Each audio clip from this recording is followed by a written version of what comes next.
बिस्मिल्लाहिर्रहमानिर्रहीम। ख्याल टीवी के मोअज़्ज़ज़ ख़वातीन व हज़रात, अस्सलाम वालेकुम रहमतुल्लाहि बरकातुहू। मैं हूं आपका दोस्त मोहम्मद अली खिज़र। आज की इस वीडियो में हाथ पांव बार बार सुन्न होने का देसी नुस्खा आपको बता रहे हैं, जो कि 100% मुजर्रब है।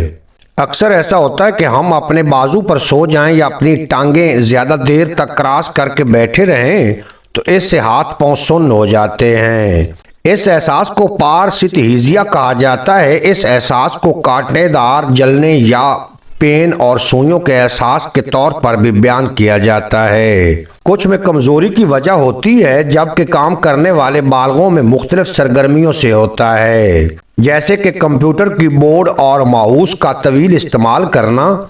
मुख्तलिफ किस्म के अवामिल या हालात आपके हाथों या पाँव के सुन्न होने का सबब बन सकते हैं। आमतौर पर दबाव, दमे या असाब को पहुंचने वाले नुकसान की वजह से ये हो सकती है। इसके अलावा ज़ियाबितस, विटामिन्स की कमी, असाबी तनाव, गुर्दे की खराबी, हमल, अद्वियात का ज़्यादा इस्तेमाल, ये सब इसकी आम अलामात हैं। इस देसी दवाई का इस्तेमाल करने के बाद आपके हाथ पाँव कभी सुन्न नहीं होंगे। दुकनी मिर्च 50 ग्राम, अर्जन की छाल 50 ग्राम, मोचरस 50 ग्राम, लौंग 50 ग्राम, बड़ी इलायची 50 ग्राम, तेज पत्ता 50 ग्राम। ये जड़ी बूटियां पंसार की दुकान से बआसानी मिल जाएंगी।